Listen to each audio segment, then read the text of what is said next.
right now. That's right. We're going to dedicate this lecture. You know, it's a beautiful thing to be able to hook up with my brother Seten. And we're going to dedicate it to all three of them brothers. That's right. We're going to dedicate it to the 5-star general, Khalid Muhammad. We're going to dedicate it to the master of Grand Masters, Dr. John Henry Clark. And we're going to, you know what? Let it roll, brother. Let me get this up off of here. We don't need that no more. We're going to dedicate it to the Grand Master of Grand Masters, Dr. Yusuf bin Yaqanan, who woke our people up in the West to the Nile Valley. And we need to be clear on that.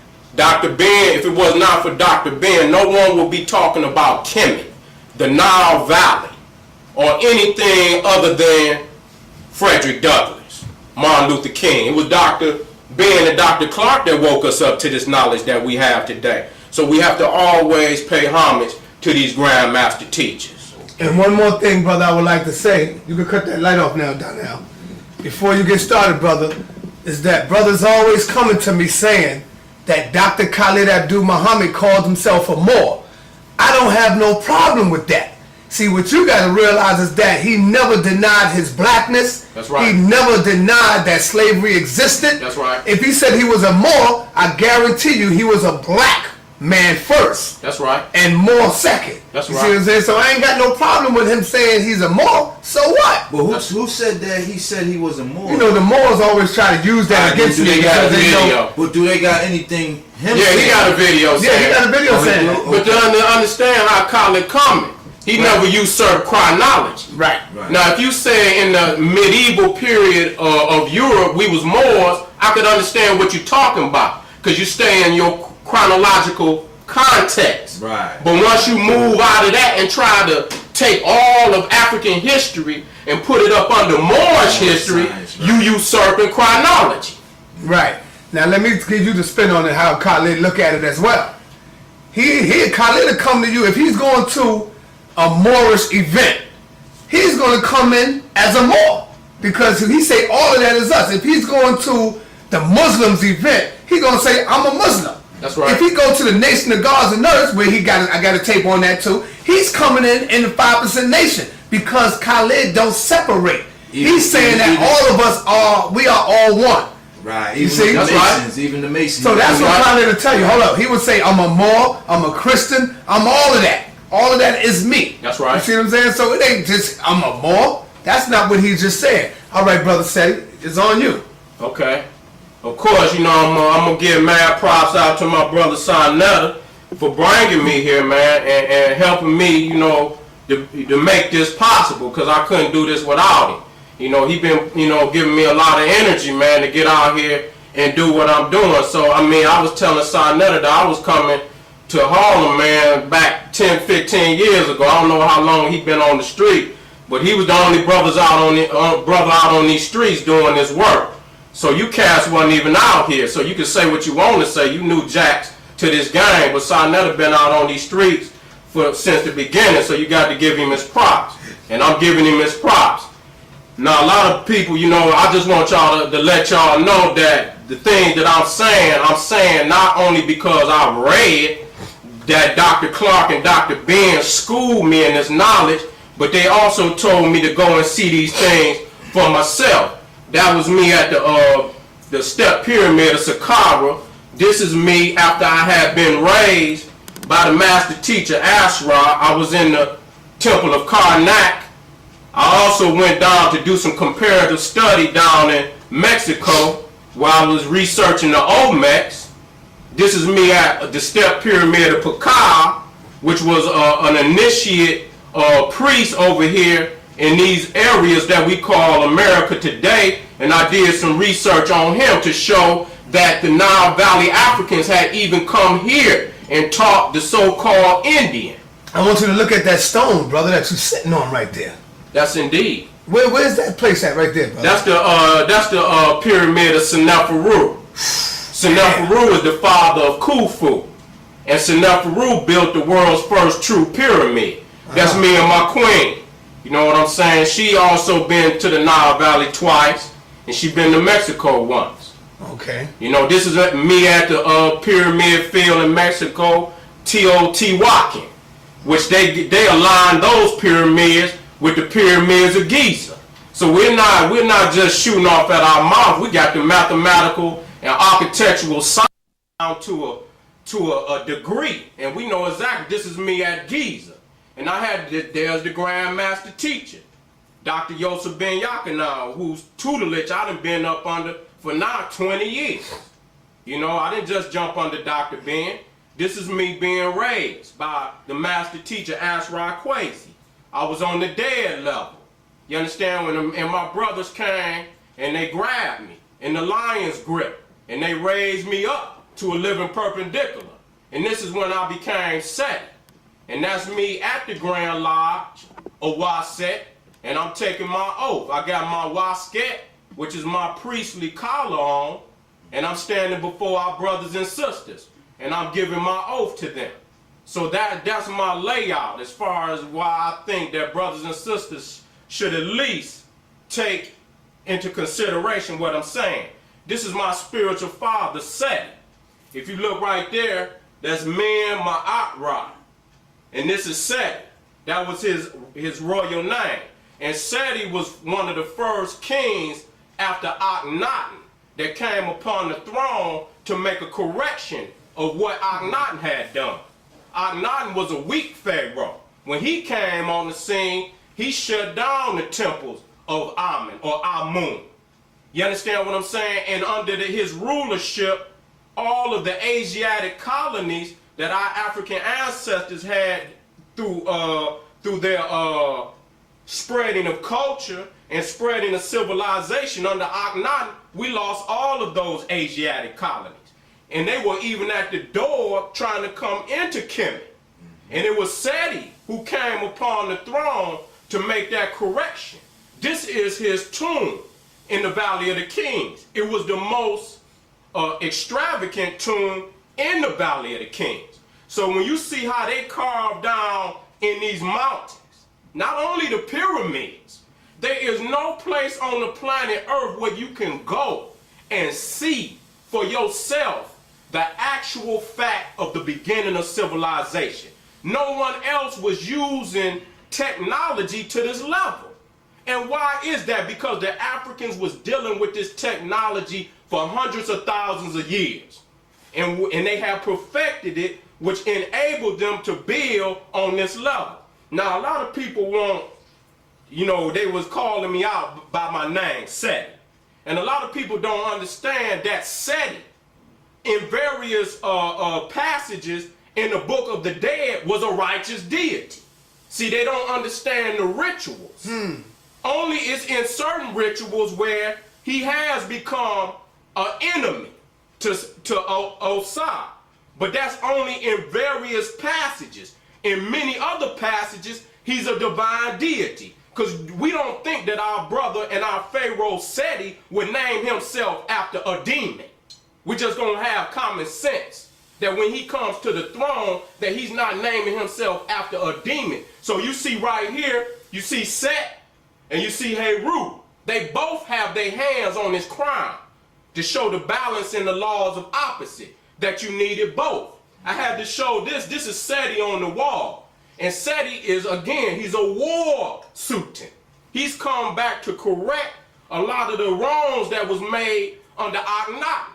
And this is called the smiting of the enemy, where he grabs his enemies by their hair and he got his war mace up top and he's going to come down, he's going to crack them heads.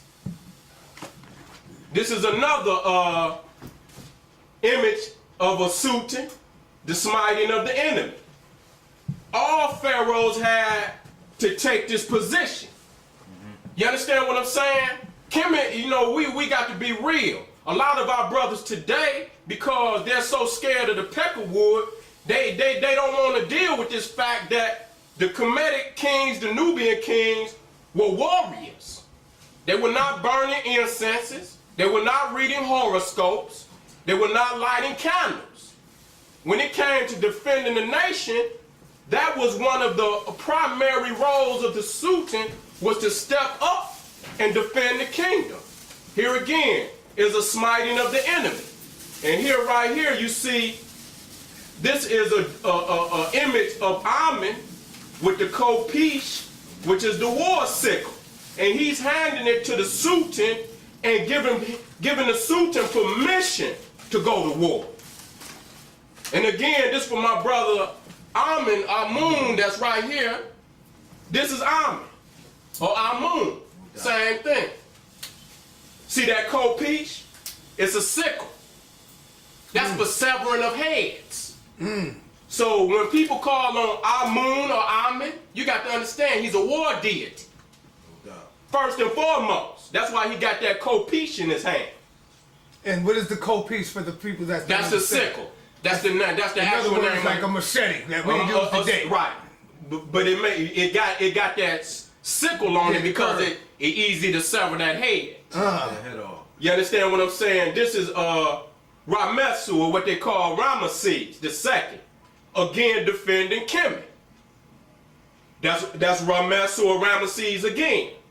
And this is at Beni Hassan, where it shows the brothers going through all of the martial arts, katas, the different grapple techniques that they had. Our brothers and sisters wasn't just in Kemet, man, burning incense, reading horoscopes. These was warrior kings and queens, ready to defend their lands at all costs. And what you see on Ramesses or Ramesu, you see this is the war crown. When he got that crown on, ain't no asking no questions. Now, Brother Seti, let me ask you a question, brother. Yes, sir. At this time period that you're talking about right now, and the images that you are displaying, where was Islam, Christianity, Judaism? Where was these religions at, brother? Did they exist? They did not exist because when you're talking about Islam, Islam came around 500-600 AD. Christianity didn't start until the so-called birth of Christ around 1 to 3 AD. Judaism, Hebrewism, you understand what I'm saying? It wasn't in a written form to around, Dr. Ben said, 700 AD. So when you're talking about Ramesu, you're talking about 1500 BCE. You understand what I'm saying? And Ramesses or Ramesu the second is late in Kemetic history. He's in the New Kingdom. The Middle Kingdom and the Old Kingdom have already passed. But I brought this out because this is our Menehat. The first, this is a royal medallion that came up out of his tomb. Do you see the colors? What's the colors? Red, white, and blue. Red, white, and blue. Okay? This is where the Masons came over there and stole them colors. But instead of the vulture at the top, they got the eagle. That's exactly where they stole them colors. Now, what I'm going to do to show you the origin, because a lot of people give a foreign origin to Kemet. Now, right here to the left, you see the Nile. You see it flowing down. Now, at this point, it's already became one river. You got the Blue Nile coming up out of Ethiopia at Lake Tana. And you got the White Nile coming up out of, if you go to the map today, it's called Lake Victoria. We know ain't no Lake Victoria in Africa. That's under the imperialism and the colonialism of the European, where they rename a lot of our artifacts, a lot of our lands, a lot of our rivers and our lakes. But I want you to know, see the river come down? And then when you get down to the delta, it takes the form symbolically of a lotus. Now when you come over here to our side, you see this? This right here is a rectangle with the sign of water in it. This is the primeval waters. This represents the Great Lake waters of Africa. Lake, what they call Mwanza Nyanza, or the white man calls Lake Victoria. You got Lake Tanganyika. You got Lake Malawi. These are the origins of the Nile. The Nile is flowing from south to north. The high regions is in the south, where the mountains are located. And it's flowing down to the delta region. So you see the lotus coming up out of the primeval waters. What you see, this lotus, is what you see here. And you see the four sons of Horus that represents east, west, south, and north, showing that humanity came up out of Central East Africa and was born from Kemet into the rest of the parts of the planet Earth. Asia, Europe, so-called Americas. This is where they descend from. They're coming up out of the south of Africa. Now what you see here is Aker, which represents the two twin lions, yesterday and today. And when you see this, which is the twin mountain regions, also representative of Aker, yesterday and today. Aker is synonymous with equal, even, equator. It's showing that the sun is born at the equator. It's showing that this is where our people descended from. We descended up out of Central East Africa, the south of Egypt. Nubia was the mother of Egypt. Now this is a BBC documentary. Well, I won't say, well, you can say document. I won't say documentary because that's a film. But it says Egypt, ancient Egypt, respected dwarves. And it also mentions right there that there are two dwarf gods in ancient Egypt, Bes and Ptah. Bes was a protector of sexuality, childbirth, women, and children. His temple was recently excavated in the Baharian oasis in the middle of Egypt. The reason why I brought that out because Bes and Ptah are the two oldest deities in the Nile Valley. And when you say Egypt, Egypticos, you spell it E-G-Y-P-T, Egypt.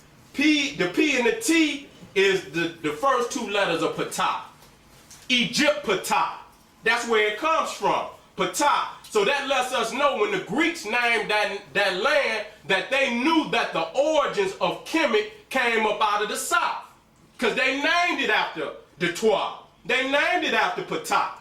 And we clear about that. This right here is a now let me quit saying well, I can say document, but this comes out of the New York Times. And this was back in 1972 when they put this out. It says 43,000-year-old mine discovered in Swaziland. Now they 43,000. 43,000 years ago, they were smelting iron. Most people ain't even got a culture. The Greeks didn't even come on the scene until around 1000 BC. You don't have no humanity in the Americas. They debating between 15,000 years, 30,000 years, 40,000 years. Our peoples in Africa and Swaziland is down in South Africa. So Dr. Ben say it left the Great Lakes and it went south before it went north to Egypt. Now what we're dealing with right here is Herodotus, the so-called Greek father of history.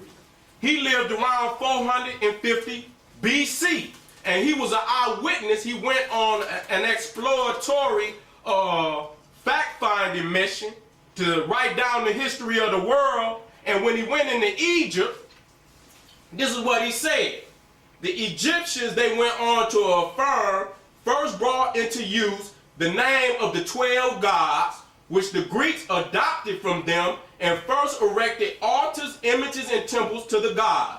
They also engraved upon the stone the figures of animals. In most of these cases, they proved to me that what they said was true.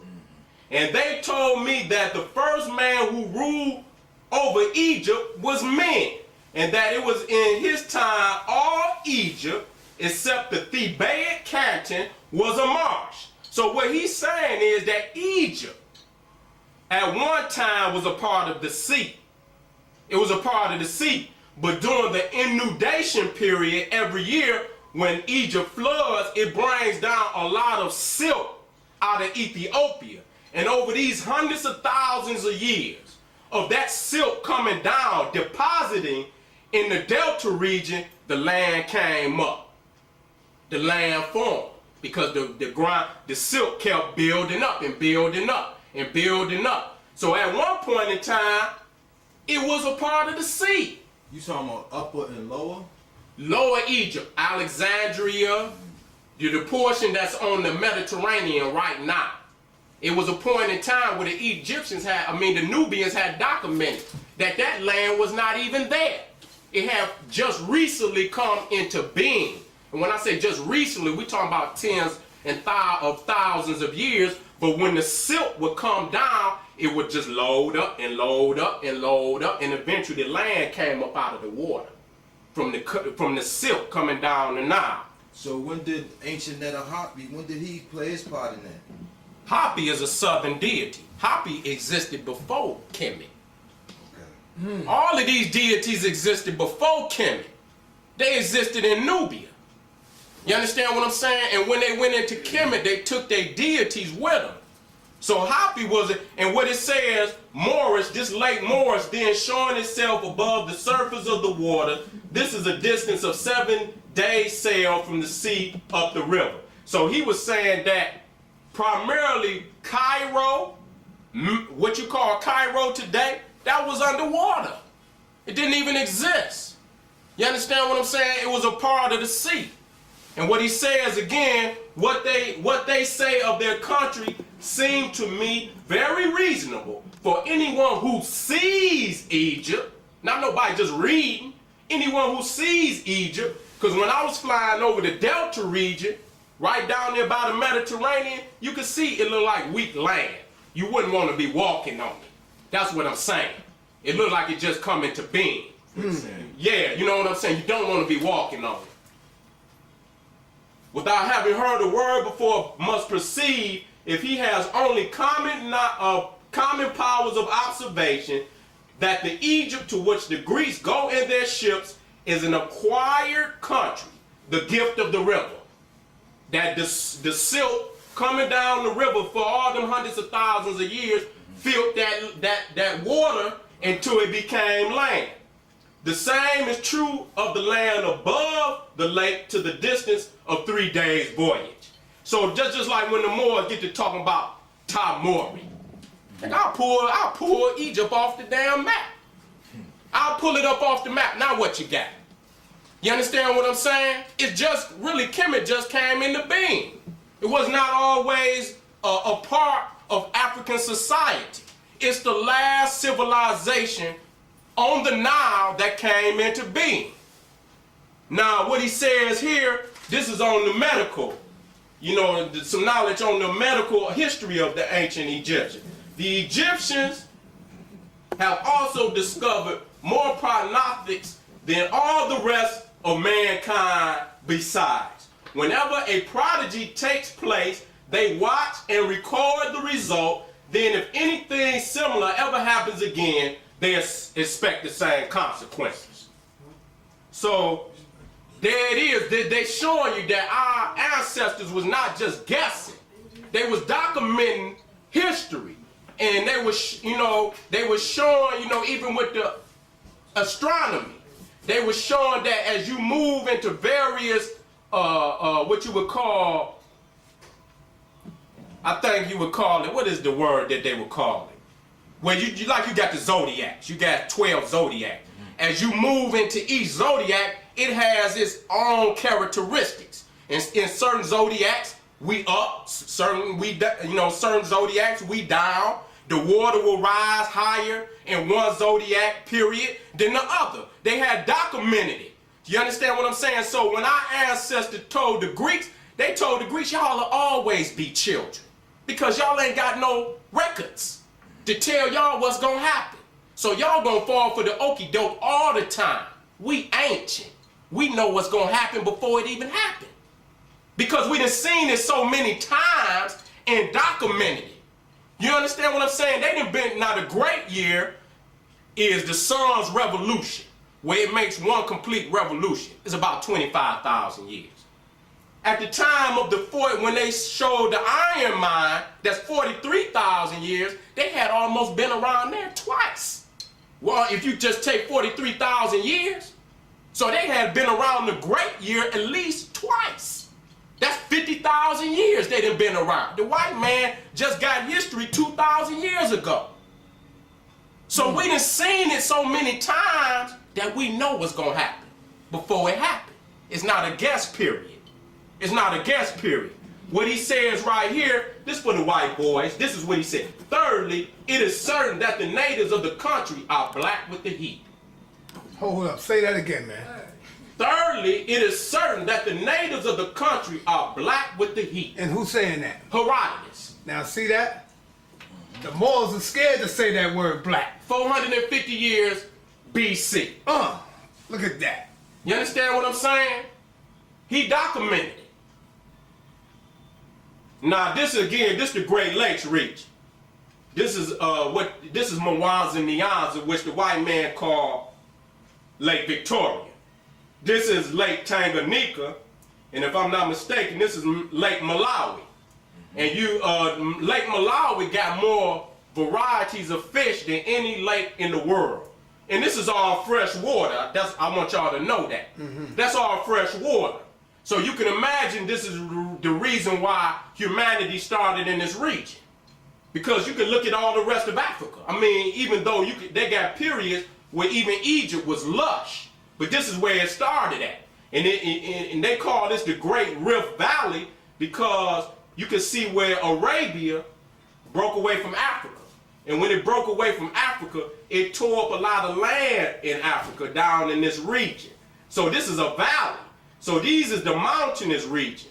So the water is flowing out of the mountains down into Egypt.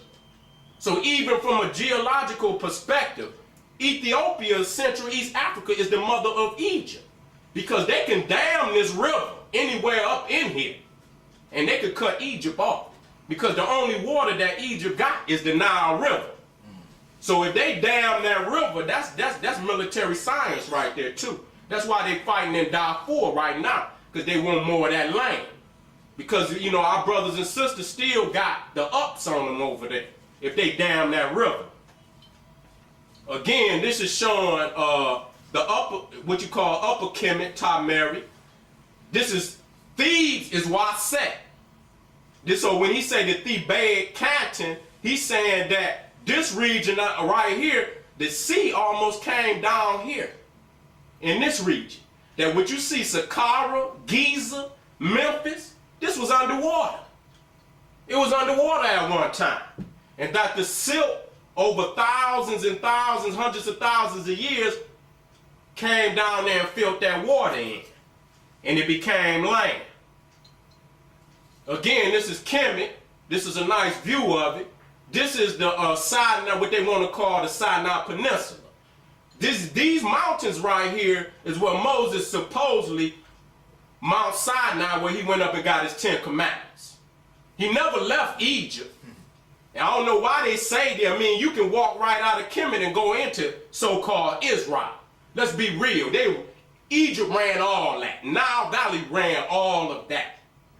All the way to India. So when the Hebrews say they had an exodus from Egypt, how did they have an exodus when the Africans ruled both sides of the sea? Yep. They ruled both sides of the sea. So if they would have left one side, they would have met another army on the other side. all the way to India. Again, that's going that's Lake Naza, Lake Tanganyika, and so-called Lake Victoria. You got so-called Lake Africa right here. This is the Blue Nile. And this is the White Nile. The Blue Nile is coming up out of Ethiopia. The White Nile is coming up out of what they call Lake Victoria. And it comes down. So this is the origin of this. This is the origins of that river. Now this is Crete. Now on this island, this is supposedly the oldest civilization in Europe. And it's named after the first Suten of Egypt, men. That's why they got the Minoan civilization. And the research has shown that even on this island, that the southern portion and the eastern portion of this island was the first culture of the whole island. So I don't know how far south you can go. Even on the southernest island in the Mediterranean. On that island is the southernest point is where the culture began. It began in this region. And it moved to the north. This is, again, this is the temple of Kenosis. And you see that bull there. I want you to remember that bull. I want you to remember. Indeed, Khnum is one of those deities. This is the Minoan people. You can see they highly melanated. You understand what I'm saying? Now with the hair, You got to understand, our people got all various kinds of hair. You understand? It ain't all just woolly. But if you look at Tutankhamun and look at his queen, Akhenaten, you can see they got the same color as the people on the island of Crete. Them ain't no Peckerwoods. Tutankhamun is Akhenaten as well. That's his, the they Greek say name. that is his The son. Akhenaten is, well, Tutankhamun, I don't know what they call him. Oh, They okay. disrespect him and call him Tut.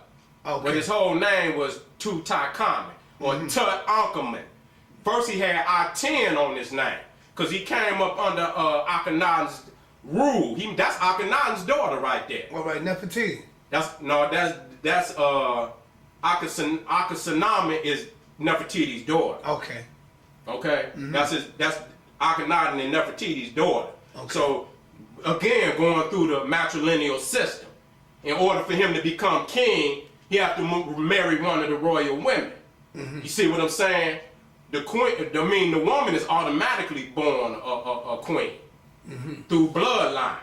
So that's the only way he can get any type of power. He got to marry one of them queens. But again, you see they got the same color on. You see that leopard skin? See them dots?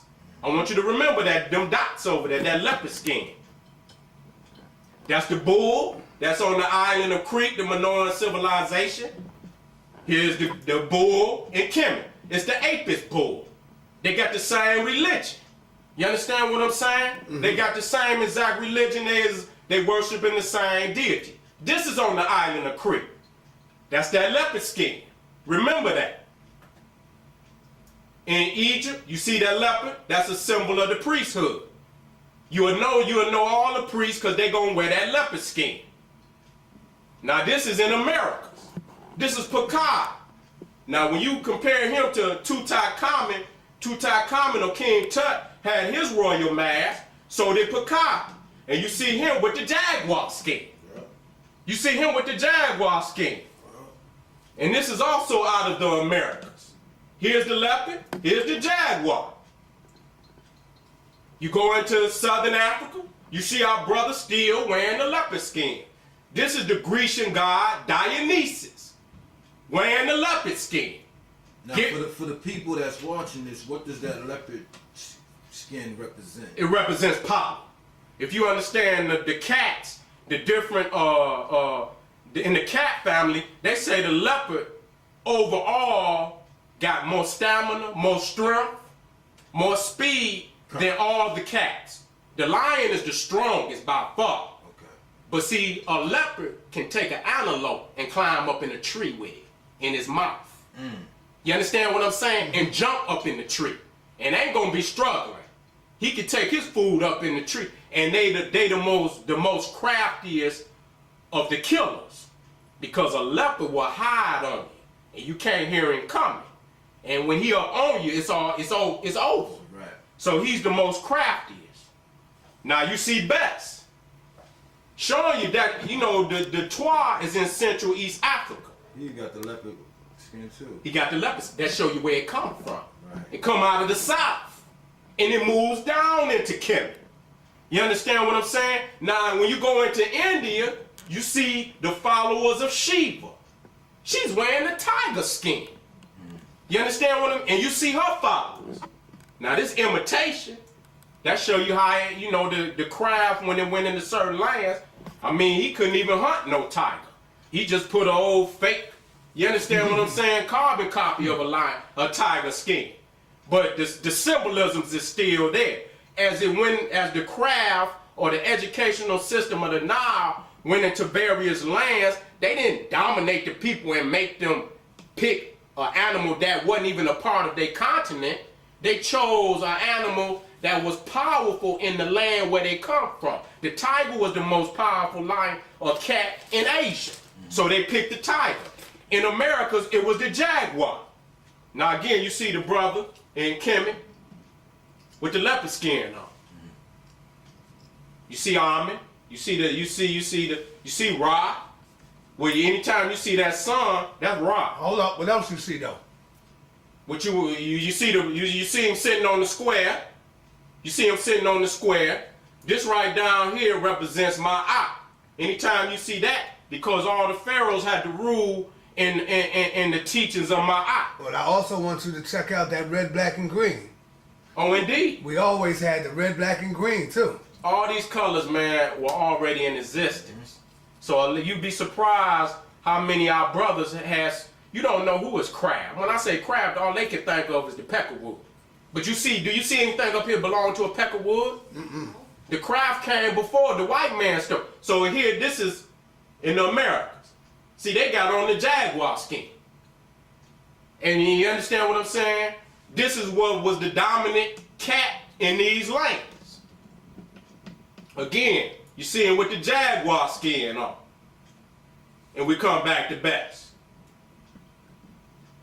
Now, Bes was the oldest deity in the Nile. He was the oldest deity in the Nile.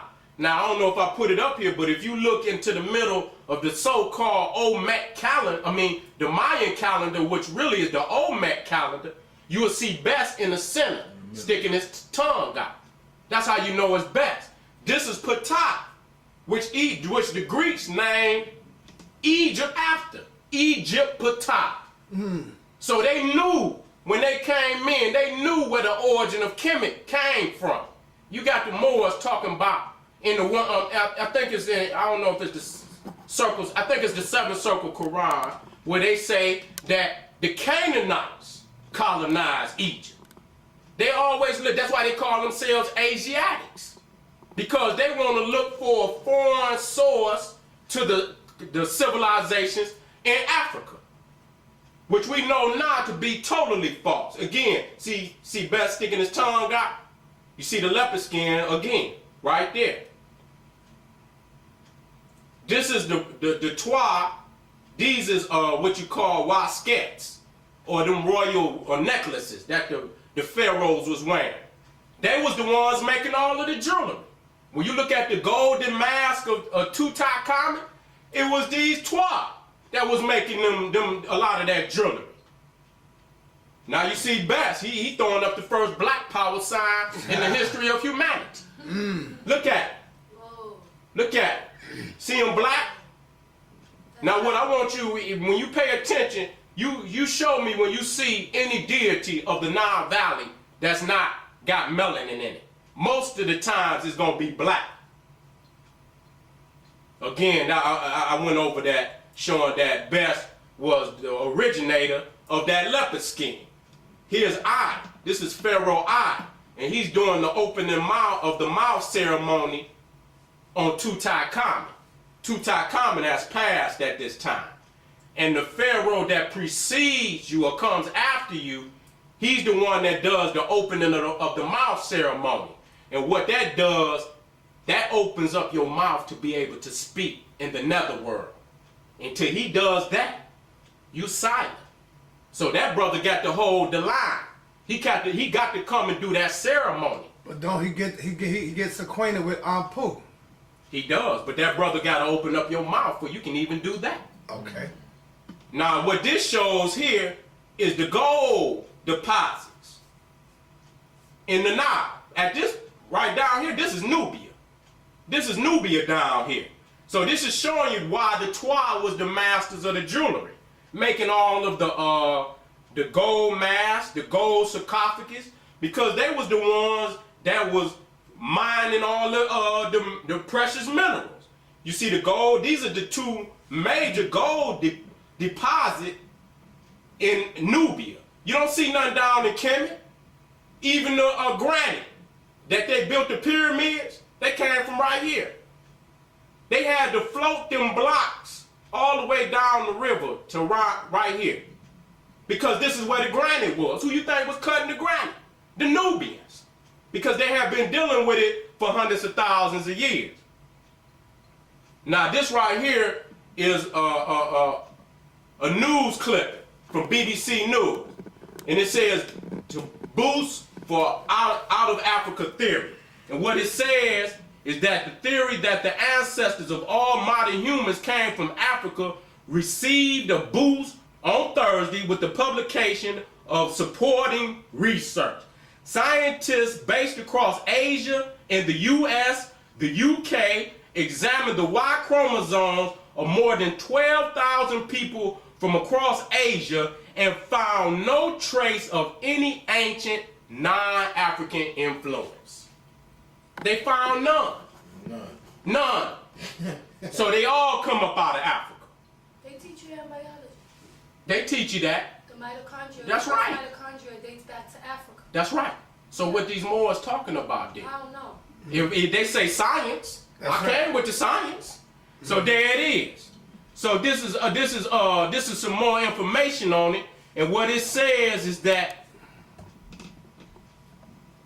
they tested the samples for a set of 3 markers associated with a mutation of the Y chromosome known to have existed in Africa an estimated of 44,000 years ago. So that marker was in all of them Asians, meaning that the African is the dominant or the seed influence on Asia.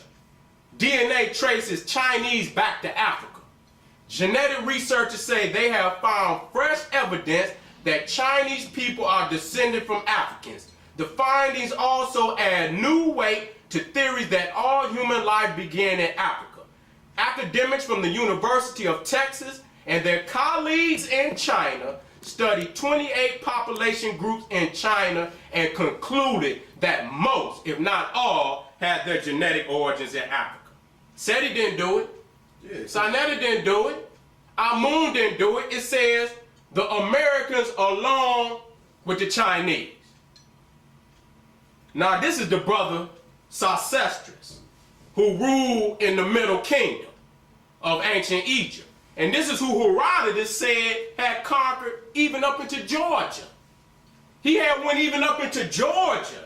So we so far away from our history that we just beginning to wake up to where we have been on this earth.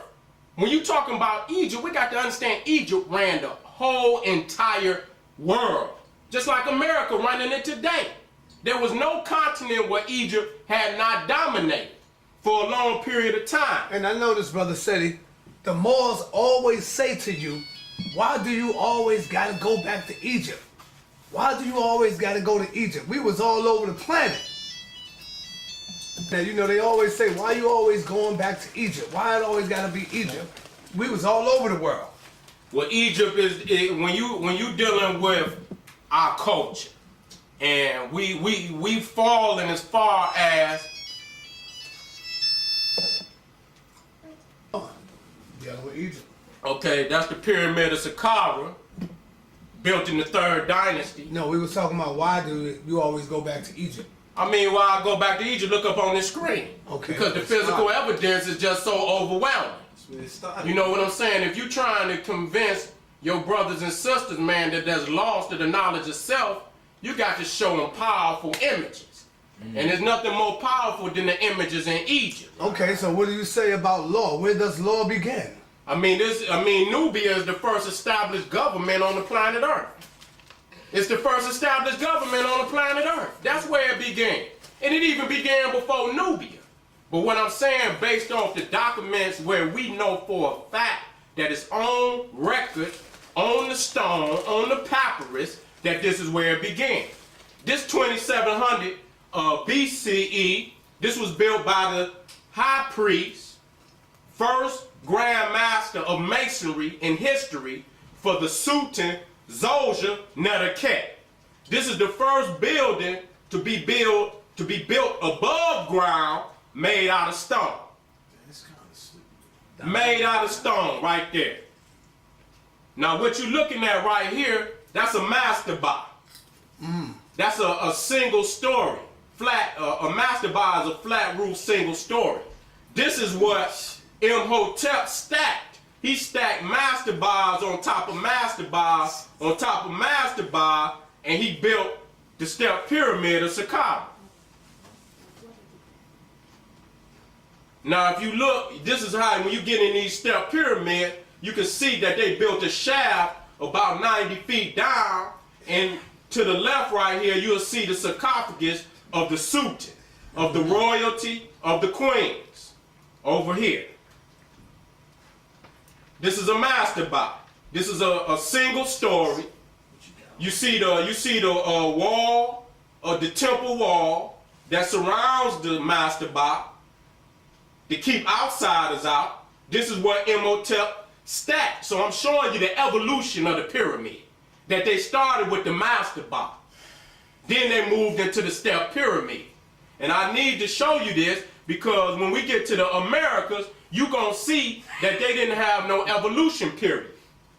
When you look at the ziggurat in Mesopotamia, you can see that all this is a mastaba. This is in Babylon. This is in Mesopotamia.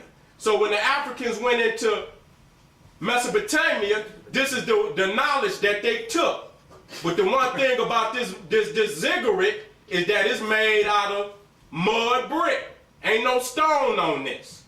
And that the Arabs and the crackers, they restored this temple. This is not what this temple looked like. This is what it looked like.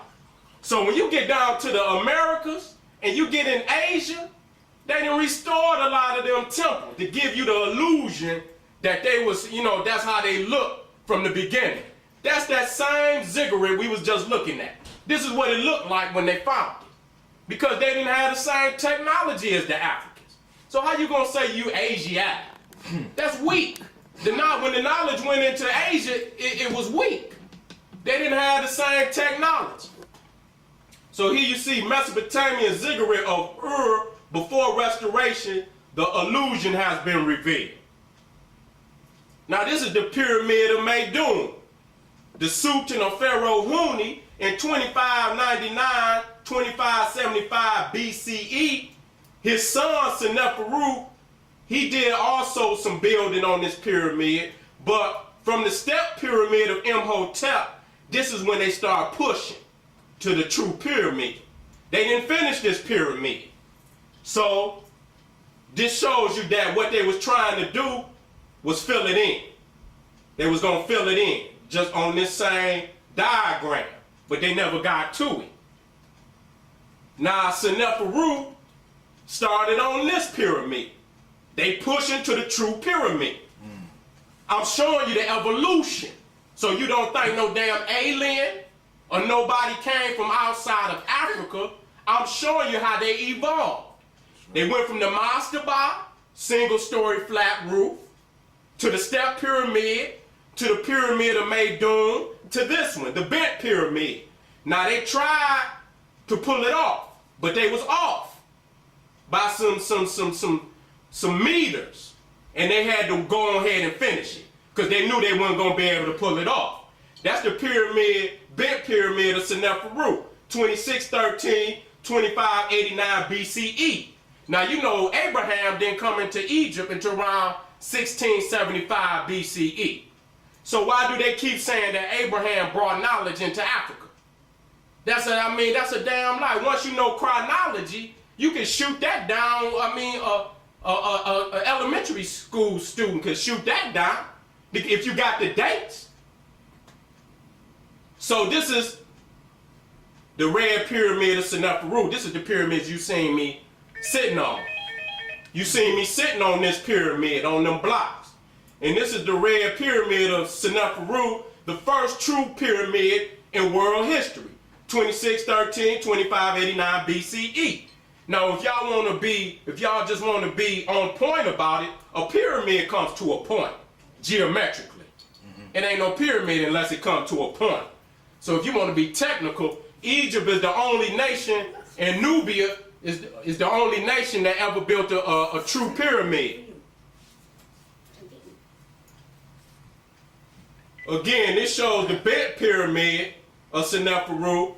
This shows the red pyramid, and showing you the development that it took to get to this point. Now, this is a killer. See the bent pyramid? Seneferu. Now this is the red pyramid when he got to the true pyramid. This is the south. It's showing you that the knowledge is coming from the south. And as they come down the Nile, they get bigger and bigger. Till they get to Giza. Right. See, this is the bent one. This is the true pyramid right here. The first one. And this is where the great pyramids is down here. So as it coming down the Nile, the technology is becoming more and more advanced. Right. Till it get down to Giza. I'm showing you where it's coming from. Until you get there. Now, why do I go to Egypt? Because there ain't no one image you can show that can shock the mind. That shocks the mind. There is no greater image on this planet that you can show. Wow. And that they align it, I'm going to go into it. This is Khafra's pyramid. Now, at one point in time, these pyramids had white limestone on them with a gold capstone at the top. What happened? The Arabs snatched it off. The Arabs snatched it off to build a mosque and certain temples in Cairo. Okay, so at this time, brother, is the word Moor in existence yet? Ain't no Moors. Oh, ain't no Moors yet. Moors is medieval as far as I'm concerned. Okay. Medieval is like 700 AD. This is 2600, 2700 years BCE. Ain't no more. Yeah, this is the beginning right here, dude. This is the mother. And like I said, I'm not trying to attack the historical Moor. Because the historical Moor was not saying what the Moor Science Temple is saying. Because they were Orthodox Muslims. I'm not in agreement with Islam either. But I'm just telling you that they were not reading out of a Circle 7 Quran. That's right. They were reading out of the Holy Quran with a Q, not a Koran. Like the Moors say, Koran. Even Malcolm X got on that. Where he says, where the white man says Koran. The terminology is a cracker's terminology. Because a real Muslim going to say Quran with a Q. That's with right. a Q. Now when you look at this, you got to see, I'm going to bring it in, that these pyramids are aligned with Orion's belt. As you see right here. Now, if they align these pyramids with Orion's belt, that means that they had to have astronomy thousands of years before they could build it in alignment. And we look at the architecture, we talking about from Dak Nash, which they call Lucy, 3.2 million years. Man, that's how much development it took to create these pyramids. That's millions of years of development. But it didn't start at Giza. Even at Saqqara with Imhotep, he also aligned it with Orion's belt. Now you look at them dates. Userkaf, 2498, 2491 BCE. Zoja, 2647, 2628 BCE. Unis, 2375, 2345 BCE. Where they dates at? Ancient Egypt had a 365-day calendar. Now here goes the pyramid in the Americas. Now just like I showed you, I don't have the photo with me, but I'll bring it back. I can't hit you with everything at one time. But if you look at this side of the pyramid, it's pristine. You look at this side is kind of rough. This had fallen in on this side. They had to restore this pyramid. So what I'm saying is their technology will, and it's like mud, stucco. Stucco mean like cement. You got stucco and cement. When you go to the Great Pyramids, they had no mortar, they had no cement in between them blocks. So this is a step pyramid, and they took the design from Imhotep. Now what I want to show you is, I showed you the mastaba, I showed you the step pyramid, that the mastaba developed to the step pyramid, and then you seen the pyramid of Meidum, you seen the pyramid, the bit pyramid of Dashur. Right. These people never even develop out of the second stage. They still stuck in the step pyramid stage. They never develop out of that stage. That's the second stage. That's not the true pyramid stage. So they didn't even have the science to go no further. Look at that. It's dilapidated. And you got to understand that they done restored a lot of that. They restored a lot of that. That stuff had fallen down. Now that's Pakal's step pyramid. Now Pakal was a brother. because he was one of the first. Now I'm not going to say first. The first ones that they found that was buried inside the pyramid. He's buried down in the pyramid. This one here? That's right, Pakal. Pakal, if you have to look him up. And he's buried down in the same form. I didn't want to get off into that, but that's the pyramid style that he got it from. All the Americans, they still building on Imhotep's pyramid. And I had to bring it back because they wouldn't allow me to go into the pyramid. They had blocked it off at this time. And this is Teotihuacan to again show you that I made the comparative study. And this is me at Seneferu's pyramid. You see them blocks? Mm-hmm. Man, come on, man. We talking about this pyramid, man, is almost 5-6 stories. And to imagine this is the bottom. Then think about how they got all them blocks up there. When you look at them Mexican pyramids, man, those are little stones, right? When you look, I have to bring it back to you. I mean, the African pyramids, man, is hundreds of thousands of years of development. Now look at this hyper-style hall. This is in Mexico, Chichen Itza. Look at this hyper-style hall. I want you to look at it. This is in Egypt. This is the hyper-style hall. You ain't gonna have all these coincidences. When does possibility become probability? As Matthew Archer says. You ain't gonna have all of these coincidences. This is the Grand Lodge of Luxor or Waset.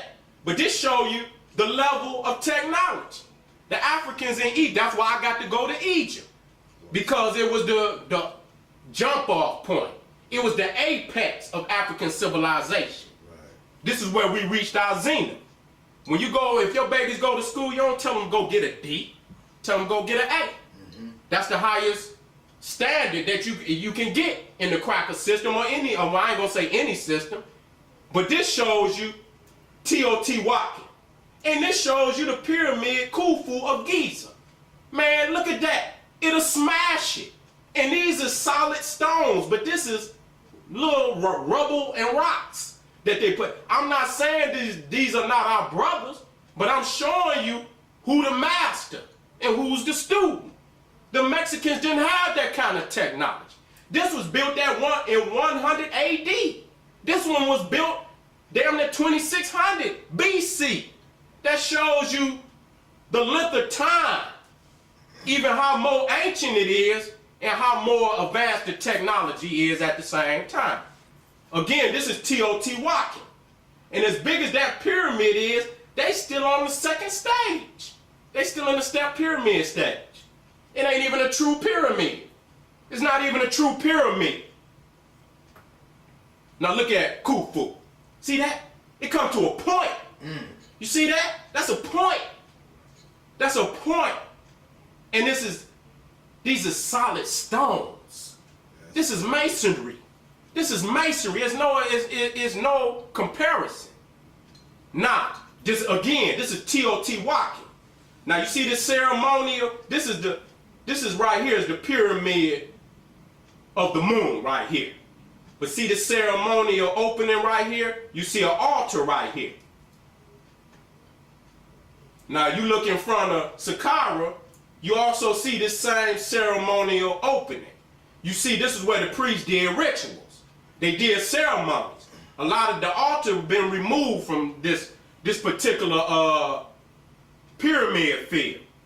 Now I'm gonna go back to it because I want you to keep in mind this ceremonial walkway that leads up to this pyramid. It's also in Kemet. They got that ceremonial walkway that leads up to the pyramid. This one is closed in. If I'm not mistaken, this is the temple where they dress the body. If I'm not mistaken. In this temple right here, they perform some other rituals. But the pharaoh's body will be brought up the Nile, and he will be taking up that platform. There will be some rituals and ceremonies performed here, and then they'll walk him up. There will be ceremonies and rituals performed here, and then they will be buried. Again, look at that ceremonial walkway now. Because they ain't the only ones that's stealing. And you see that altar right there. Now look at the Vatican City. See that ceremonial walkway? And when you get to that altar, you see the Tekken. You see the Tekken. They stealing out of Egypt. I'm not gonna say they stealing. I'm not gonna get on our brothers in Mexico because they didn't say what the Moors are saying. They knew where the knowledge came from. They knew where that knowledge came from. So I'm not gonna downgrade the brothers in Mexico. Okay, come on with it. And here you see the Pope with his hand reached out, praying to that Tekken. I don't know if it's a homosexual worship since it's a phallus. You understand what I'm saying? With the white man's mentality, you don't know what's going on in his mind. But the Tekken ain't got nothing to do with Christianity. We know that for a fact. That Tekken was removed from Kemet and dragged to Rome and placed there. And just like they were stealing the obelisk, they were stealing the knowledge.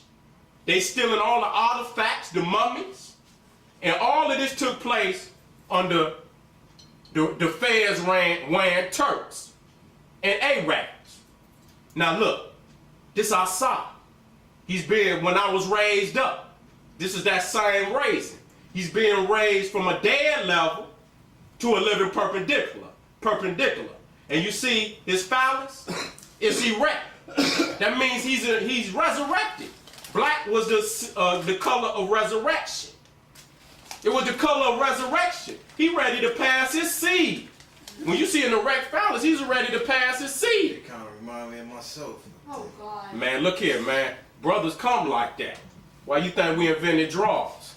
Because keep from dragging the grind. Look at this. This is our sock.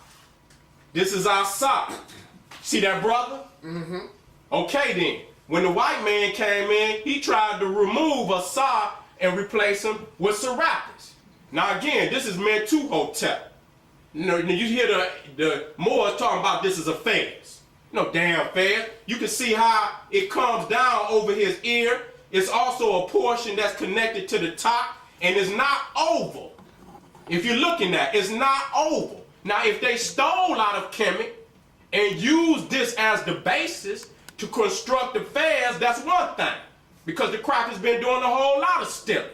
But he's taking on the form of a Sar. That's why he's black. He's been deified. He's not God.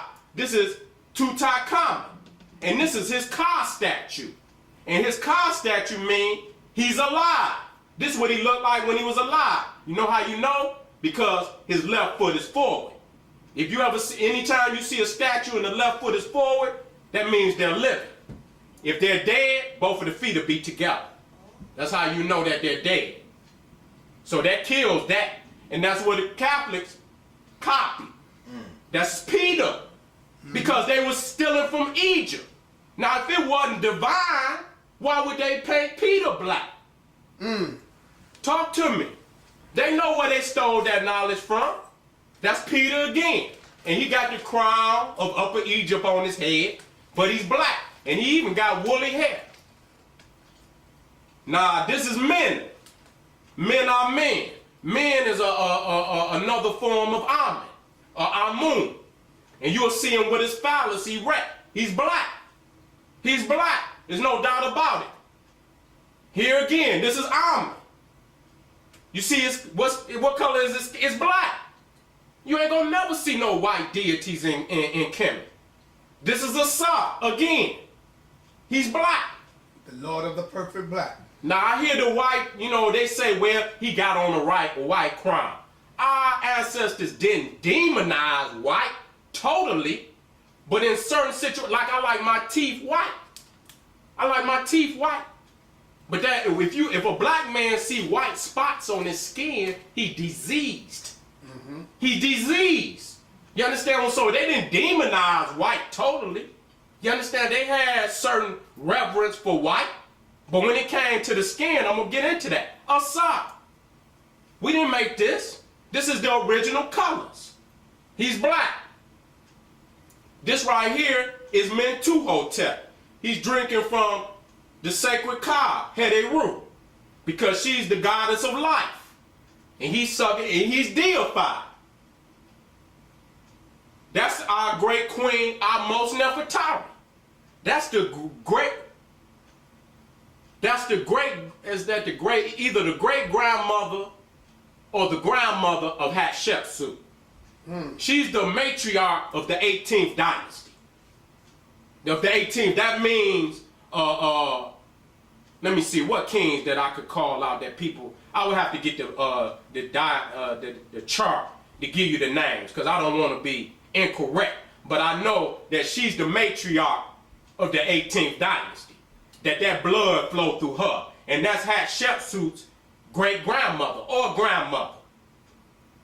That, again, that's our most Nefertari. That would be that's Akhenaten's grandmother. Going through his father. That's his grandmother. So while the nigga would go and marry we don't know if she wasn't black, because even the Asians at that time were black. This is Diana, the Greek form of Aset, Isis. What color is she? She black. Because they knew they was taken from the original. And they knew that the original, Aset, was black. Here's the black Madonnas in in Europe, where they was taken from Aset. All of the original and the oldest Madonnas in Europe is black. This represents divinity. Does not mean death. Again, this shows Aset suckling the god Heru, her child, showing that the black woman is the nourisher of the civilization. She's the throne. Aset means throne. So the throne that Asar sits on is Aset. He can't rule unless she give him permission. Again, Aset, Isis, and Heru. And you see the horn, the Heru is two symbolisms in this. And you see Ra. And what the symbol mean, brother? Where again, like the cow gives milk. It's a nourisher. That's the symbolism behind. Just like you see, Heru is sucking on his mother's breast. She's the nourisher. Just like the cow. A lot of people get milk from the cow. And this is where the Christians took the early Madonnas. They're black. They're not white. They knew what it was. They knew that black was divinity. I had to bring this out for a lot of my young brothers on the street. See them? Oh. See them waves? Mm-hmm. See them waves? We've been rocking them for a very long time. Wow. You know, I got more photos. I'm going to have to get back with my brother Sonetta. We're going to bust y'all head again. This ain't going to be the last time. But I just wanted you to see that. You understand what I'm saying? That we closer to Kemet than what we think. Who's the statue? Who's the guy? I'm getting a pause on me. I'm getting a pause on me. Okay, this right here is, if I'm not mistaken, in the Smithsonian Museum in D.C., it showed a little lowly peckerwood, savage as can be, ain't even got clothing on his back. You understand what I'm saying? They living living barbaric like animals. And I had to bring this out because a lot of people said that white means purity. You understand what I'm saying? Deifying this cracker, and I'm going to show you his nature. What's that on the ground? That's supposed to be a baby. They're supposed to be doing a burial. I mean, that's what they got it. That's a hair, and that's the body. You know, they wasn't burying nobody. They ain't even put no dirt on the damn baby. Trying to eat that. They might be cooking it. There might be some celery or whatever they might be putting on top of it. And here go your Greek Roman peckerwood. He's been a faggot since he been on the planet. That's his nature. So anybody that says that a white man could be their brother, nigga, you suspect. You might be a faggot your damn. So if you know his nature, and this is why I had to bring this out for my brothers and sisters. Because when you can find a certain aspect about a person or a people, and they practice that certain aspect for thousands of years, is not a what you call, what is it called when you arbitrarily can choose some or not choose it? But anyway, it's a part of their nature. It's not an option for them. It's a part of their nature. And they wrote it all on the walls for historians to come back and see that this was a part of their culture, a part of their nature. It was the dominant sexual practice in Greece and in Rome. And a lot of historians say this is one of the reasons why both nations failed, because they wasn't multiplied. Now you see he That's a little boy right he there. fondling the boy. That's called pedestrianism, where it's an older male and a younger boy. Pedophilia. It's always an older male and a younger boy. So when the Catholics, you got to understand, when I show you this, and this about 500 BC, and then I fast forwarded to the Pope and the Catholic Church, That's what they represent. you can't say you didn't know. That's right. See, that's why I'm putting it up here, because they've been practicing it for 1,000 years. And there's no breaking the practice. You can see right here, he's going in his ass. I mean, I'm going to be real about it. He's going in it. He's going in it. Right there. You see him going in it. That's the white man. This is his nature. You cannot take from a thing its nature. Because that's the characteristics that nature gave it. And you can't take it away.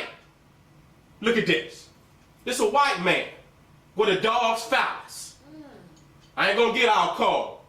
But anytime you see a white woman or a white man that'll let a dog lick them in the face, if you watch them out in public, they like to kiss their dog and let the dog lick them all in the face. But if you know the nature of a dog will go lick another dog in the anus, in the penis. Mm-hmm. And then you will let that dog come lick you right in the face. And that's where herpes came from. And you see this?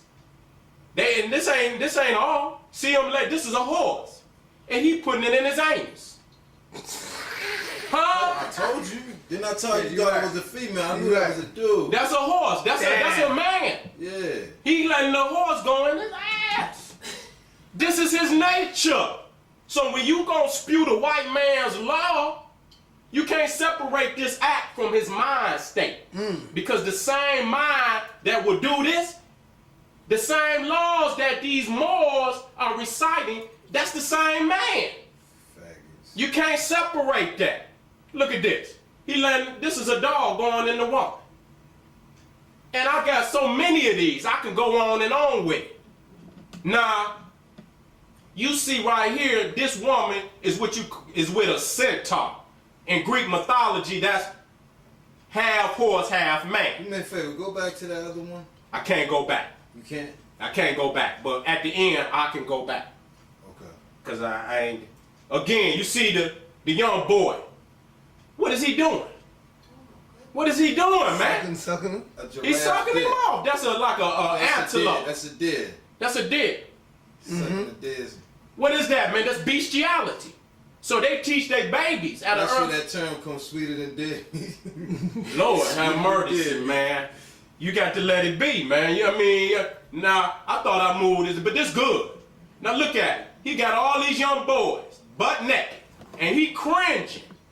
Because he don't know which one he gonna hit See, first. when they young like that, they might automatically thinking that that's the way of life. If they don't know any better, even though it's in their nature, but where he got them at the young age, they might be thinking, yo, we supposed to be gay. It's in Look their how they holding on to him. Like, right. But again, I'm gonna go back. It's in their nature. That Right. means it's at birth. That's why so many of them.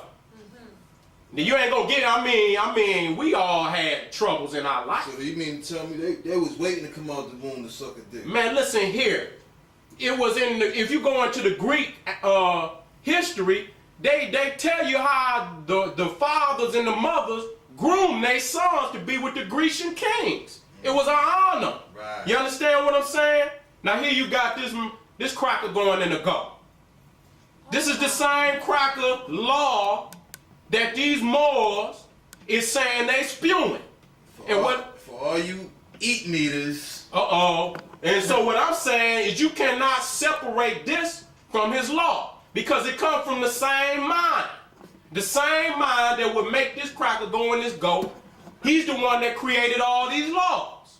And see what I'm gonna have to go back into It's just like you see all of these animals that these white peoples is having sex with during slavery. They forced a lot of our brothers and sisters into these acts. And that's why we really can't deal with slavery. We'll show you the whip beating. We'll show the whip beating. But we ain't going to show you all of these acts that they was performing. That's why a lot of our sisters was taking the lives of their children. Because they was saving their humanity. Because they was raping them babies. They was raping the men. You see how they chain them up? When they chain you up, they was in there raping them. So what you see in the prison system is a carryover from the slave boat. This is a good reason not to eat meat. Hey, that's for real, because you might, straight up. Straight up. Again, you see him going in that man? You see him going in that man? I'm going to keep going. Now, I brought this out because that's Cupid. Now, I asked Seten, I said, Seten, why would a child be the god of love? Sit on that. Wow. That's pedophilia-ism. No child gonna be no god of love. You understand what I'm saying? That's because they was raping them boys. Well, it wasn't even rape because they was in consent. So that was their thing. That's why you see the little white boy is the god of love. And look at Jesus. Homosexual. In the white mind, when you see his disciple they call John, his most beloved, in the white man's, you see this? I got more. See him leaning all on? Ain't no man. Listen, I love my brother. But nigga, don't lean on me like that. All right.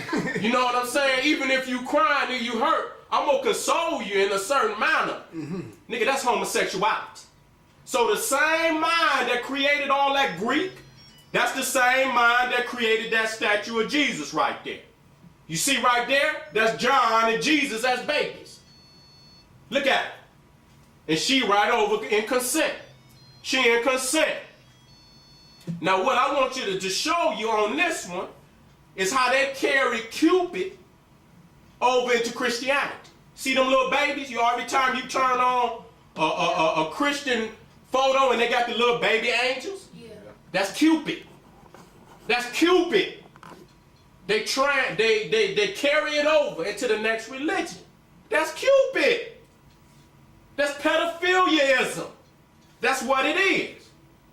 That one, let me go on through, because I didn't pull that one up. Again, Jesus and John. Look how he leaning on me. Come on, man. Be serious about this game. That's why I asked him more. What they keep talking about Jesus for, man? Ain't no Jesus in Kemet. And plus, from the European perspective. But check this out. Look at the picture, the one with the white on. He's sitting on his lap, and it looks like he's holding him by his waist. He is. Yeah. Look at that. I mean, you see things I don't see. It's a lot. That look like they running a track. Uh-huh. It's like he might be getting blown off and he going, I mean, what it is, what it is. Alright. I can't lie. He didn't hit Judas off. That's why Judas betrayed him. Again, this is all the statues of Jesus and John. I'm showing you this to show you that in the white psyche, they see Jesus and John as lovers. And when they accuse King James of being a homosexuality, of being a homosexual. It's exactly true. Because it's in their British history that he was a homosexual. You know what? You know what King James told his naysayers? He said, I got my lover just like Jesus had his John.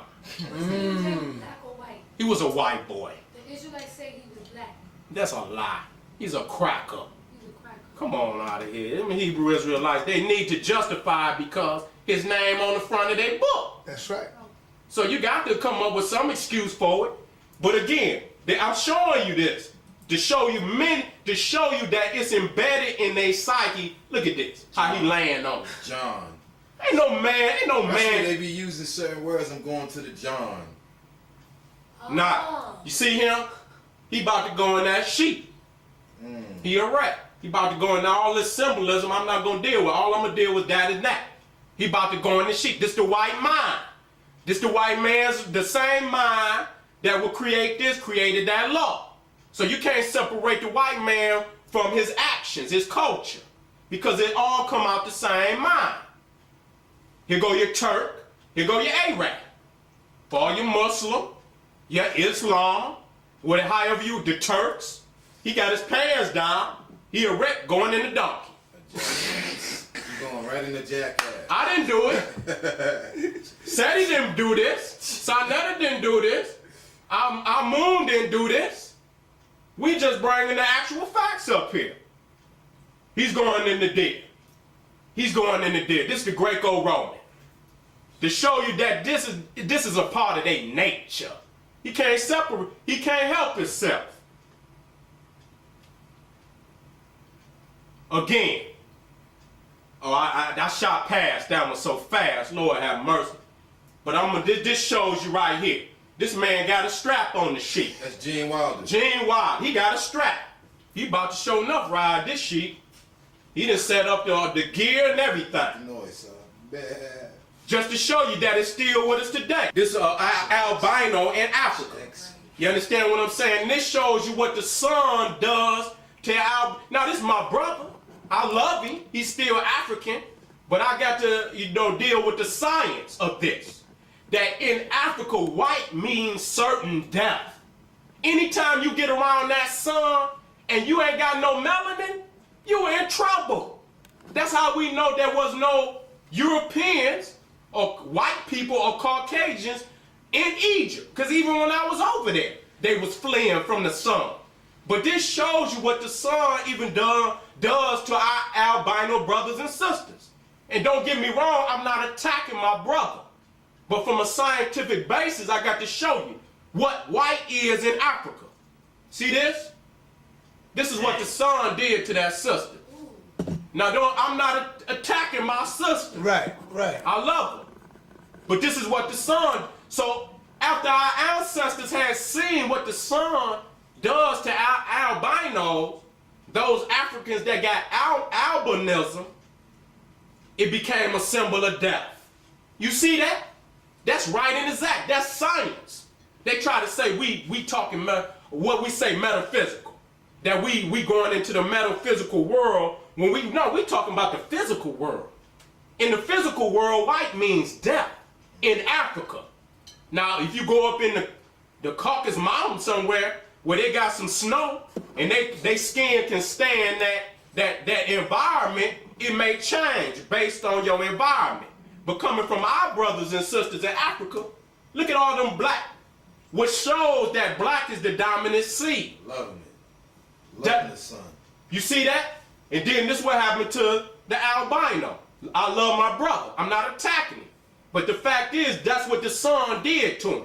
So our African brothers and sisters, they identify white with death.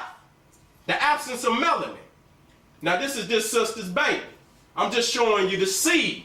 That the black woman got the seed to produce all peoples on the planet. That the black woman can produce all seeds on the planet. All colors come out of black. So she had a white baby. That's her baby. Albino or white? That's an albino, same thing. Okay. Albinism. It's white. It ain't a cracker. This is an African. Okay. But got white skin. Right. To show you that she could produce even the white skin. But the white skin can't produce the black skin. Right. That's the dominant seed. That's the dominant gene. That black means life. I'm gonna go on. That's that sister's child. She's dark. And this is what you want to call an albino.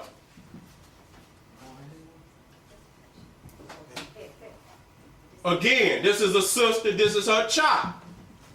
She's dark. She's an albino. This is one of the brothers up out of Australia. You see his brothers in the back? He's white, but he come up out of the dominant seed. So black is the seed of all colors on the planet. Again, showing you the dark brothers and sisters in the back. And here come one of our albino brothers that come up out of the black seed. Again, a brother and a sister and their child. To show you that this is the but you can also see on his face. that sun is touching him, and he's in trouble. He gonna have to stay out that sun. Now you look right here. These is twins. These is twins. Come on, a black mother and a black father. That show you right there that the black woman got all seeds in her womb. That she could produce all twins. All colors on this planet. That's twins right there. What? Twins. Same mother, same father. The black woman got all seeds of life in her womb. Okay. Now she could. It's on. It's on. Okay. Now, I'm not going the correct medical term for this. I'm not sure what it is. That's leprosy. You could call it leprosy, but they got a word called religio or something like that. But that shows you even in this perspective.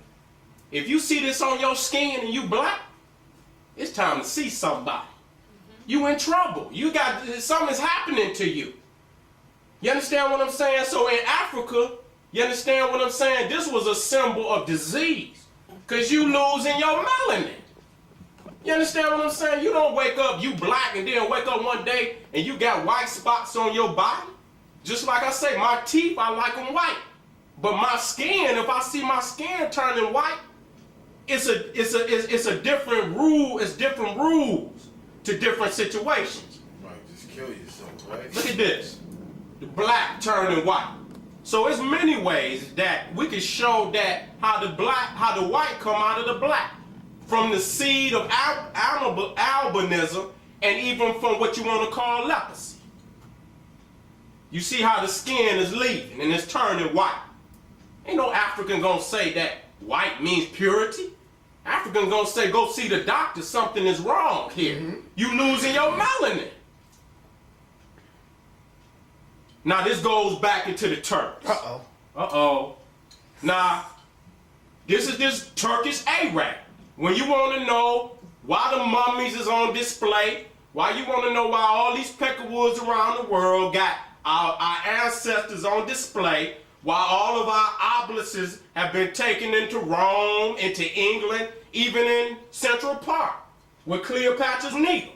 It was up under the Turks that this happened. And you see that this is their hairdress, the fez. This is their hairdress. You don't see no Africans rocking this fez until they come under Turkish, not even the Arab. The Arab got it from the Turk. The Arab was wearing what you call turban. He wasn't wearing the fez. So these is the Turks. Now this obelisk was in Luxor. It was in front of the temple of Luxor. It's under Muhammad Ali, who was one of the founders of the Ottoman Turk dynasty. He might have been what they call Albanian, but I don't separate them because they all the same seed. But you see him, he's the one that gave the French that obelisk. Now that shows you that the Arab and the Turk didn't think nothing of these artifacts when they first came into Egypt. Ain't no way a man who thought this was a part of his ancestors' heritage would have given it away like that. That's impossible for me to believe. So they thought lowly of the ancient Egyptian culture. That's why they let the British and the French and the Europeans come in. They're the fairs again. That's Muhammad Ali. To show you that he's the origin of them fairs wearing Turk Arabs in Egypt. He's the origin. Now you look at this book, The British Colonial Empire, The King's African Rifles, Our Allies, the Colonies. And they got, we can't get it clear enough, but these are all the countries where they got allies and these niggas wearing that face. Now all I'm gonna ask you, what separate this nigga from the nigga you see walking up the street? How am I gonna tell the difference? See, I was studying Egypt first. And my elders told me, find out who the enemies of Egypt. So I was studying this first. And then I said, damn, what separate the Moor from them? And I gave them the benefit of the doubt. I thought they was black, Muslims that, had a particular philosophy about Islam. And then when I got to talking to the niggas, I say, damn. They ain't no different than these niggas. Word, right? They ain't no different. Here you see the niggas with the fans on. They're their commander. There's their commander right there. Wow. Huh? Seti didn't take this photo. Sarnetta didn't take this photo. Amun didn't take this photo. Here's the Turks. Arab Turks. They sitting in Egypt, all, comfortable, stealing, robbing, raping, and looting. This my enemy. My ancestors said, I'm going to have to remove this man from my land. I'm going to have to remove this man from my land. So I got to looking at the Moors, I say, damn, how do I separate them from him? And I came to the conclusion that I can't. If I'm on the battlefield and I'm looking for him, and I already know he got allies in the colonies, niggas wearing the fans, if I see anything on the battlefield with it on, I'm gonna take his head off. That's the only intelligent thing I could do. That's right. That's King Farouk. He's Muhammad Ali's great-great-grandson. He was like the last bloodline of Muhammad Ali's bloodline in Egypt. Now, see that brother, Nubian with the fans on? What he doing to that Arab right there? Serving them tea. Serving him tea. He's a servant. He's a servant. Don't look like he ruling shit. He ain't right ruling there. a damn thing. He's serving that tea. He's serving that tea. You see that? See all them brothers in Egypt with them fans on? Got them niggas lined up. He giving them niggas orders. Those are the servants. This the head nigga. He's reading out they different duties that they gotta perform. And they standing there strong. They servants. This nigga got dishes in his hand. How the hell he ruling and this nigga washing dishes? He's a noble, huh? You're a noble, huh, nigga? Huh? Look at this. Got all the regalia on. This nigga even got medals on. What did he get medal for washing the most dishes in the least amount of time? What the hell? What is this, man? Again, he's serving that cracker tea. He's serving that cracker tea. And he smiled. Got me some niggas. Got me some niggas. I didn't take this photo. Now, hold up, man. Uh-oh. This the one I want Sabir to see. You see that cracker right there, Sabir? He's throwing up the white power fist. That's right. You didn't even want to salute me and give me a black power. Right. But look at all them Negroes behind there with the feds on. Look. They all saying white power. White power. Because the white man taught you that black means death. That's right. So you couldn't even say black power to your brother. Right. And you talking about you don't teach separation. But look at the cracker throwing up that white fist. And all the coon niggas behind him. That's right. Saying white power. White power. Come on, Sabir. Seti didn't take that. Sarnetta didn't take that. One of them niggas over there look like Sabir too. Man, what the hell you doing over there in Tanzania? Yeah, they go Sabir right Nigga there. ain't right in the crowd with the rest of them niggas. White power. Yeah, I told you somebody sent them, Seti. We peeped you, Sabir. We done peeped your ass over there, nigga. We know who you is now, nigga. Go down there and desecrate. Now look at these niggas. Stand and salute. And the cracker probably from Britain, who coming to check on these niggas. And look at them niggas. They standing straight up and down. They standing straight up and down. That's our beard right there. White power, nigga. White power. That's right. No wonder that white man your brother. That's right. No wonder he your brother, nigga, cause you his nigga. Okay then. Here's Farouk. Here's Noble Drew Ali. This is not the hairdresser of the Africans. This is the hairdresser of the Turk. This is the hairdresser of the Turk. So how do I separate Noble Drew Ali from King Farouk? I can't. But what I'm saying is, his bloodline was in there. King Farouk is just the end of Muhammad Ali's bloodline. Okay. It was many in between. I mean, Muhammad Ali is like 1850. You understand? Early 1800s. So Muhammad Ali was in there long before Noble Drew Ali was born. So ain't no who can, trying, if they try to run that, the chronology speaks for itself. Now what I'm bringing here is to show you the Muslims. You see him praying, but see, you see the ancient Africans praying in that manner hundreds of thousands of years before a Muslim was even in existence. So that's where they got their position from. That's where they got the position. And what I show you, you remember this represents the primeval waters. Anytime you see that zigzag, that represents water in the metal now. And that shows you the birth. You see that tree coming up out of that water. Again, that shows you, this represents the Great Lake regions of Africa. And he's giving reverence. He's giving reverence. So when you see this tree, the symbolism, the brothers of the craft, you might not know what that means. And I'm going to leave it there. They'll put this right here, and this represents geographical locations. Which it does. A lot of time, it does represent geographical location. See that Arab? See how he praying? This is Seti. That's where they copy it all from. That's where they copied it from. You see her praying. She's weeping for Asa. Asa has been slain. So she's weeping to Amun to help her in this situation. That's who she's praying to. Again, you see the little lowly Arab Turk woman with her hands in that prayer formation. You see Seti with the same formation. Thousands of years before this Arab was even on the planet.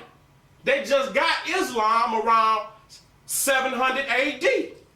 Wasn't even no Islam. Again, the prayer formation. Again, Seti with the prayer formation. Seti comes thousands of years before this Arab Turk woman. You see the Tekken? This is where they get the minaret from in Islam. This is where they get the minaret. This is at the Grand Lodge where I was raised up. You see the Tekken or the obelisk? This is where they get the minaret from. Now, why I brought this in, this is what they talking about, black peat up in, this is in Switzerland, up in that Norwegian area. And they got this certain type of practice with Christmas. It's not exactly like ours. But what they do is that they dress up like Moors. This to go to bust them niggas' heads. Because they still practicing this in Switzerland, Denmark, the Netherlands. And they dress up as Moors. They dress up and they trying to degrade him. Right. They trying to degrade him because he's supposed to be the helper of what they call Santa Claus. There's a group called the Kulitai, something like that, in Europe. Remember when I showed that? And they are musicians. Right. They dress up like the Moors and they dress up like, the Moors was in Europe for 700 years. The crackers know what they look like. That's right. They was kicking their ass for 700 years. They know exactly what they look like. So they paint their face black and they paint it with curly hair. So when they say Moor means black, the European gave them that name. It means black. It comes from the Greco-Roman origin, Maurus, Moor. This is where it comes from. She jet black. They know exactly what color the Moors was. They were not olive, as them niggas want to say, olive. Again, the Moors was in Africa for over 700. In Europe for over 700 years. Now, why I brought this out is that before they demonized the Moor image, this was the helper for Santa Claus. So as the Moors came and lost power, they replaced this image with this image. This was the earlier helper of Santa Claus, a demon with black, with his tongue sticking out. And so now that they demonize blackness, the Moors have forsaken it. It's the same Moors have let it go now. It's the same teacher. It's the same teacher, Sana. I didn't take that picture. That's right. I'm showing you what the crackers still practicing today. Renoko Rashid. So this shows you Santa Claus. And this shows you his helper. He's chained. He's chained and he does the bidding of Santa Claus during that festival of so-called Christmas. in the Netherlands. Again, that shows you. Now I want you to look at that image, because these crackers have passed that image down to our people in movies. And we didn't know that that was the image. But keep looking at it. Look at that face. You know, she's scared, but indeed, that's a demon that the Europeans said was the helper of Santa Claus. Now, this is another photo showing these demons are the helpers of Santa Claus in Switzerland, Netherlands, and Denmark up in that region. Look at these crackers. See how they dressed up black? They knew exactly what color the Moors was. They did not come up with no knowledge that no damn Moors was no olive. The Moors was in Europe for 700 years kicking their ass. They know what they look like. They knew exactly what they look like. You see that face? Now you look at that demon now, that's the helper of Santa Claus. Who is it? Take a guess. They trying to make him look like, but that symbolism, when you see that tongue coming out, that's what it is. But let me show you. What is it? Jeepers Creepers. Oh. That's Jeepers Creepers. That's that demon they use for Jeepers Creepers. That's that same demon that they use for Jeepers Creepers. And you know, they also trying to demonize Bess too. That's how the cracker do. Yeah, they demonize Bess. That's how they get the tongue figure out. Like right. Anytime you see that tongue sticking out, that's Bess. You see these crackers? They painted this little devil beast baby black. They know exactly what color the Moor was. They knew exactly what color the Moor was. Again, crackers with the curly hair, woolly hair, black face. Making cakes. That look like any old Sambo. Picture right here in America.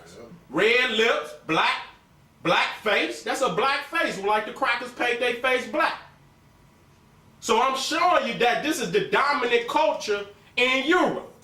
That they look at the Moors as being black.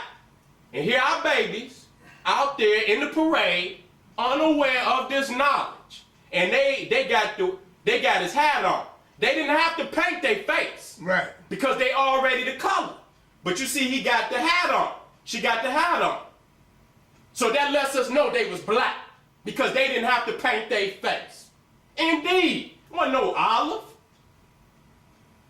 Got a little queen out there. We see the hat on? Right. See the little Moor right there? Right. She didn't have to paint her face, but she got his hat on. So that lets us know that the crackers knew that the Moors was black, that the word Moor means black. And that's why they paint themselves black in that Christmas Santa Claus festival in what you call Switzerland, Denmark, and Sweden. So why do you think the Moors don't want to be called black, brother? Man, them niggas scared to deal with that cracker. We soldiers. We can look the cracker in the eye.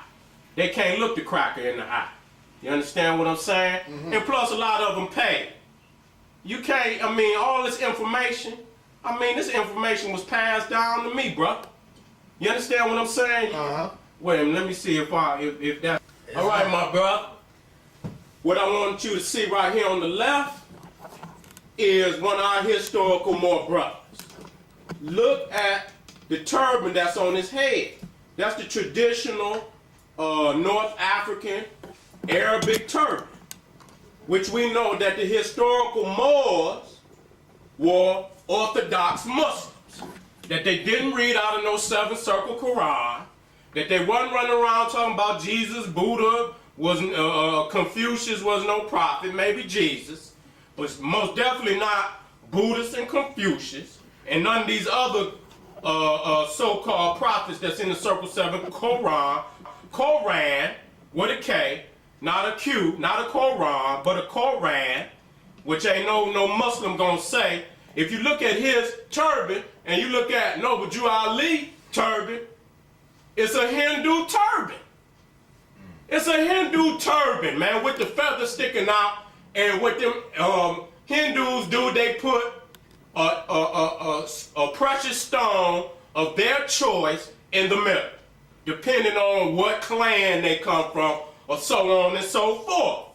So again, we got the actual facts that the Moor Science Temple, that the Moors or any affiliate group that's not dealing with the Orthodox Islam, then they are offshoot. They are they deviated from the original teaching of the historical Moors. When you go into their writings, even when you look on the back, they got surahs out of the Quran carved into the architecture. That's that's actual fact. So here again, I just want you to look at the fasts. Now, to deal with this masonry. Now, if you look, now his leg is, I'm trying to look from his position. What is that, right over left? Yeah. Right over left, and he's coming left over right. That can only mean degrees, different degrees. But you can see the hand positioning, but he's on the table. You understand what I'm saying? But notice, that index finger and that thumb. Look at that index and that thumb coming together, right there. You understand what I'm saying? Everybody ain't gonna sit actual the same. You know, you ain't gonna get nobody sit actual same, formation. Everybody gonna deviate. Oh man, I zoomed in on the thumb, dude. Yeah, look at it. Both of them. Right there and right there. You understand what I'm saying? Wow. They ain't gonna sit actually the same way. Humans they slouch a little bit or so on and so forth. But this is only meaning different degrees. Now look at this ending. See the feather coming out of his headdress? That's a Hindu, Turkish. I mean, you could say Turkish too, because that's the whole bloodline, but it's more Indian. It's Hindu. You can see that emblem right there, or his what you call precious mineral, and this is his precious mineral. And you see the feather coming out. You also see his sash, and his sash right here. And you see all the embroidery. That's what that is. You can't lie about that, man. So when he says Islam, and that's no wonder why they say he didn't bring Mohammedanism. See, you got to come up with an excuse for this. If I say this ain't Islam, then you're gonna say, well, he didn't bring Islam. But you saying Allah, and Allah is Arabic. Okay, then you calling on an Arabic God that comes out of Islam, because before Allah it was Allat with a T. And that white boy that wrote satanic verses, he brought that up. That's why they wanted to kill him, because they was worshiping a female before they was worshiping Allah. They call it the satanic verses. Those was verses they supposedly took out of the Quran. That was originally in the Quran that they took out. So again, you see the feather, you see the gem, you see the satchel, and you see the embroidery. That's all Hindu Pakistani. Again, you see the feather, you see the satchel, you see the embroidery. He ain't doing it live as my man's, but he got it's the same background. It's a Hindu headdress, and you see the emblem, or some put diamonds, some use emerald, some use jade. It depends on their claim. Now this is my man that came after Noble Jew Ali. Now look at Abraham Lincoln. What side is this? Right. That's the right side. Look at his right foot forward. See the left one back? His left one back. See his hands, how they clutched over the chair? See that? His hands are clutched over the chair right here, where his is clutched. But right now, you see how he makes them knuckles come out? Look at his knuckles. See his knuckles? So it's a mixture of Masonry, Sufism, Hinduism. It's a mixture. You understand what I'm saying? So you see you see it here. You see the knuckles? You see this hands is firmly clutching. This one is relaxed. His is relaxed, but that one clutching the arm of the chair. There it is. You can't all of this ain't no damn conspiracy. That's right. We ain't making We this can shit see up. it. I mean, I have family members that practice Orthodox Islam. I got a background in it. This ain't in Islam. This is Hinduism. You understand what I'm saying? Now, this is the Mahdi of Sudan in the 1800s. And the British call themselves coming down there to colonize Sudan. He took up the fight. This is Gordon, General Gordon. You can even see that satchel again to show you that they all in that background. You see that satchel, you see that embroidery? That's right. Because the British was in India too. So they all taken from one another. You understand what I'm saying? But you see, the Mahdi, he got African Arabic turban on his head. He got the damn fez on. Now, again, that's Gordon. You see them Indians back, because when the British went into Africa, they took the Indians too, because they had colonized India. So a large part of their fighting force was Indians. You see them with the fez on. But the Africans, and you see him, he ain't got no fez on, they still wearing traditional hairdress. Now here they coming to kill his ass. The Africans, because he got killed. And his whole army got killed too. That's why the British hate Sudan. He just looking like... He know he dead. Look at him with the fez on. Look at him. And here come the Africans coming. They killed about 30 to 40,000 of his troops when he came into Sudan. See the Africans? They ain't got no fezes on. They killing his ass. Get up out of here. Nah. Here go our brothers bringing his head. Woo! They bringing his head. Woo! There you go. He had the fez on. So who should I believe? Should I believe Mahdi, my brother, who fought him up out of Africa? I show you all the Africans that was wearing the fez. They was under the rulership of the cracker. What's up with the one in chains though? Yeah. He might have been in cahoots. Yeah, and there they you showing go. nigga, this nigga, here go your master. That's right. Here go your master, nigga. I think that could be severe. Goddamn, Sabir. Everywhere I look, you with them damn fans wearing ass A-Rap. Hey, you got it way, severe. White means purity. Purity means God. God means ruler of the land. Noble Drew Ali, 101 questions. There it is. This sums it up. White means purity. Purity means God. God means ruler of the land. Again, you see the black holy family, Assad, sitting on the square, which is representative of our sect. And you see Heru, melanated family. Ain't one statue that I done showed y'all in ancient Egypt that depicted they netters as white. Not one. And I've been showing them these whole 3 hours. This is when they raped it. White means purity, purity means God, God means ruler of the land. This is what this means. This is how these crackers and these Turks, Greeks and Roman was coming in, changing our story, because they know if we believe in ourselves like this, if we gods, ain't no way we gonna bow down to what these crackers putting us through today. If we depict ourselves this way, and then we identify this as the enemy, that the cracker is the enemy, we know who to fight. But if this nigga say he's a European, he's a white man, then how we gonna know who to fight? So I say any nigga that says he's white, that he's the first European, explain it right. Say the Africans was the first people that ever went into Europe.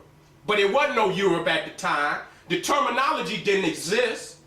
It didn't even exist. So I'm only using it to identify a geographical location. Europa didn't exist until the Greeks. I done just showed you pyramids that was built thousands of years before the Greeks was on the planet. They didn't even have a language. So it wasn't no Europa. So this is it. This is the Holy Black family. This is what we must come back to if we're going to come up out of this slavery that we in today. We're going to have to return back to the source of where we come from. And Kemet is the most powerful, has the most powerful imagery of our greatness. That's why we always go back to Kemet. So Your brother gonna end with this. Black means purity. Purity means God. God means ruler of the land. I'm gonna put Sinetta and I'm gonna put my brother Amun down there also. This is the black gods. Black means purity. Purity means God. God means ruler of the land. Here's our queen, taking care of our children. Here's our great physician, Imhotep, scientist, master builder, always depicted as black. Black means purity. Purity means God. God means ruler of the land. This is your brother Sara, Suten, Seti saying, arm yourself with knowledge. Bang on that wicked ass beast daily. Liberation through education. Yeah. Peace. Peace. Black power. Black power.